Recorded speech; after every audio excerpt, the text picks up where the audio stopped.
Hello everyone, welcome to Parallel Physics KV। Physics में motion discuss करते हुए हम अलग अलग तरह की स्पीड्स के बारे में पढ़ते हैं।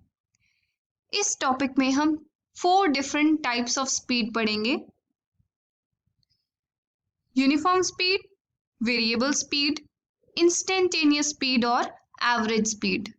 एक एक को डिस्कस करते हैं वन बाय वन।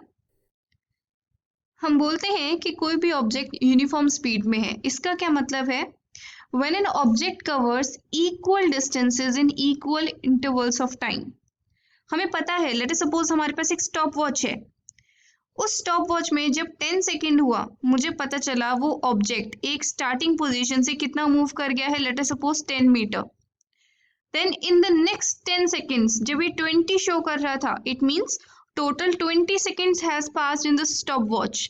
इसका अगला डिस्टेंस इसने कितना कवर किया? Again 10 metre. इसका मतलब टोटल डिस्टेंस अब इसने कितना कवर कर लिया? 20 मीटर। और हर 10 सेकेंड में वो 10 मीटर कवर कर रहा है। इसका मतलब the object is in uniform speed. Variable speed का क्या मतलब है? Speed is varying. इसका मतलब जब कोई ऑब्जेक्ट अनइक्वल डिस्टेंस कवर कर रहा है in equal intervals of time. Let us suppose मेरे पास स्टॉप वॉच थी। मैंने नोटिस किया कि 10 सेकेंड में एक ऑब्जेक्ट 10 मीटर्स उसने डिस्टेंस कवर किया। देन अगले 10 सेकेंड में हमने देखा कि उसने 5 ही मीटर कवर किया। देन अगले 10 सेकेंड में हमने देखा कि उसने 7 मीटर कवर किया। तो ये अनइक्वल डिस्टेंस कवर कर रहा है in equal intervals of time. इसका मतलब ये जो ऑब्जेक्ट है, इस ऑब्जेक्ट की जो स्पीड है उसे हम बोलेंगे वेरिएबल स्पीड, और we can say non uniform speed.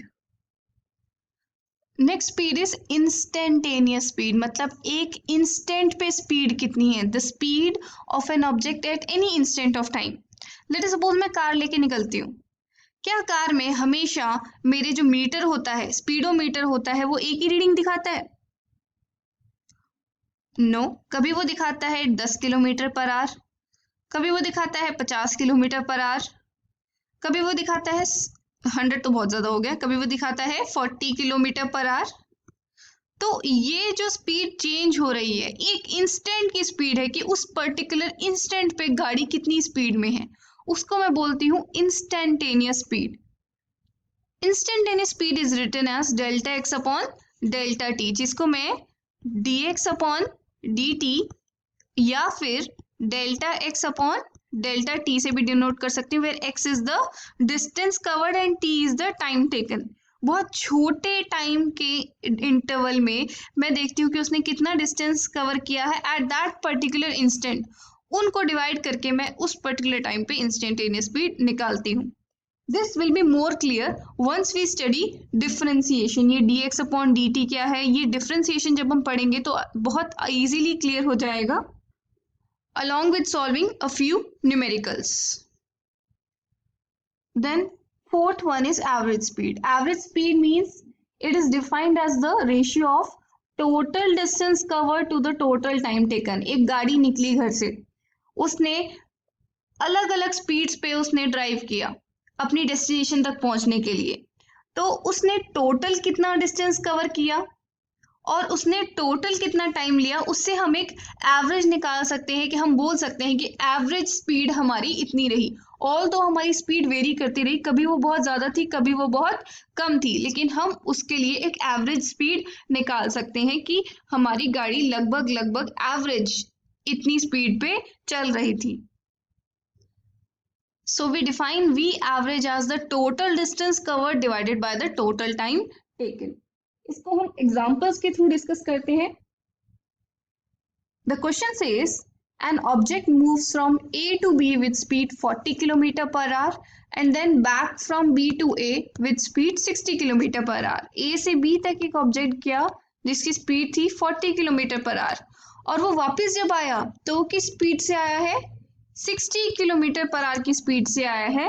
हमें बताना है कि उस ऑब्जेक्ट की, उस गाड़ी की एवरेज स्पीड कितनी थी ना। बहुत ही कॉमन हमारे दिमाग में आता है, यूजुअली यही आएगा कि भाई 40 और 60 को ऐड करो, डिवाइड बाय 2 करो, 50 हमारा आंसर होगा। No, absolutely wrong. इसके लिए डिफरेंट मेथड है।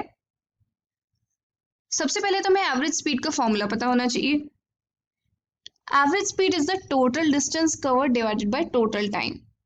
इसके लिए हम स्पीड्स को एवरेज नहीं करेंगे। यहाँ पर हम टोटल डिस्टेंस कैसे निकालेंगे? लेट अस सपोज हमारा ए और बी के जो बीच में जो डिस्टेंस है दैट इज एक्स। तो टोटल डिस्टेंस इसने कवर कितना किया? ए से बी तक जाने में और वापस बी से ए तक आने में डेफिनेटली 2 टाइम्स ऑफ एक्स, इतना टोटल डिस्टेंस इसने कवर किया होगा।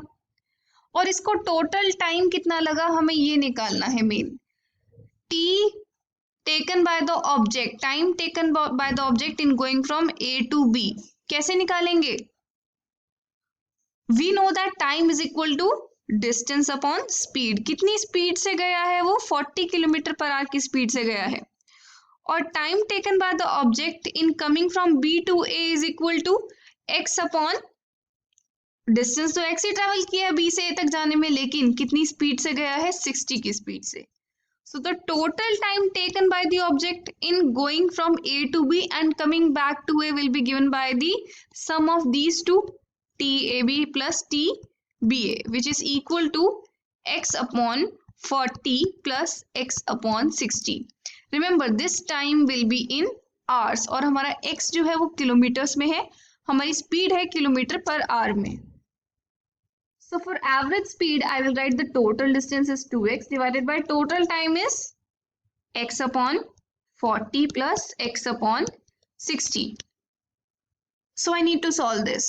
इसमें हम common ले लेंगे x, then this gets cancelled और इसको solve करेंगे तो we will get the answer as 48 kilometre per hour. So this is different. हमने जो पहले जो बच्चे यूजुअली गलत करते हैं वो फॉर 50 किलोमीटर पर आवर निकाल के, know that is the wrong answer. हमारी एवरेज स्पीड इस दौरान कितनी रहेगी?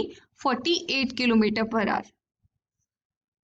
तो इस तरीके क्वेश्चन के लिए हम एक जनरल रूल लिख सकते हैं that when an object covers distances x1, x2, x3 so on with speeds v1, v2, v3 respectively, then the average speed of that object is given by this formula x1 plus x2 plus x3, सारे distances add कर देंगे divided by x1 plus x1 upon v1 plus x2 upon v2 plus x3 upon v3 and so on. This is the general formula.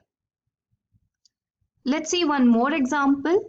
An object moves with speed 60 km per hour for half time of the whole journey. पूरी journey time का half time वो कितनी speed से move किया उस object ने? 60 kilometre per hour से move किया। And next half with 80 kilometre per hour, next half time उसने 80 किलोमीटर पर आवर की स्पीड से मूव किया। तो हमें बताना है एवरेज स्पीड कितनी रही। अगेन यहाँ पर 60 प्लस 80/2 नहीं करना है, this is a strict no. Let us assume object A से बी तक गया। ए और बी के बीच में जो डिस्टेंस है वो है, मैंने अज्यूम किया स्मॉल एक्स, और उसके अंदर उसे कितना टाइम लगा? Total time covered, total time of the journey let it be capital T. तो फर्स्ट टी हाफ में वो कितनी स्पीड से मूव कर रहा था? 60 किलोमीटर पर आवर की स्पीड से मूव कर रहा था। लेट सपोज उसने x1 डिस्टेंस कवर किया, देन नेक्स्ट टी हाफ में it was moving with the speed of 80 kilometre per hour और उसने डिस्टेंस कवर किया टोटल नेक्स्ट हाफ में x2, then x1 plus x2 will be equal to x.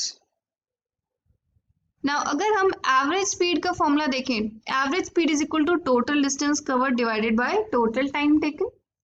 Total distance उसने कितना cover किया है? x, which is equal to x1 plus x2, और total time कितना लिया है? Total time of the journey is t.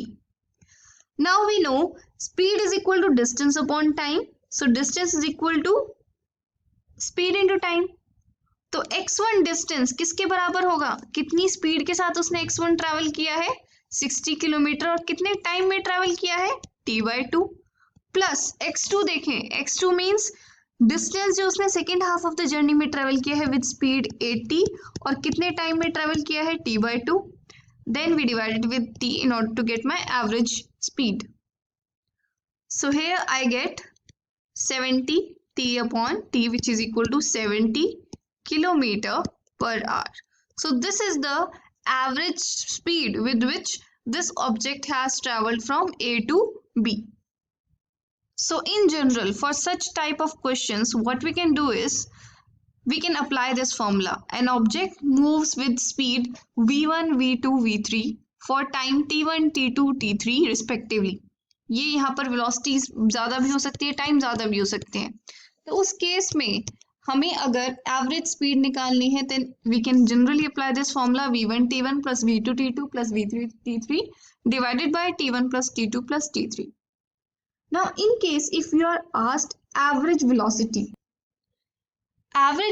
is given by total displacement divided by total time. जिस तरीके से average speed होती है total distance upon total time, here average velocity is given by total displacement upon total time.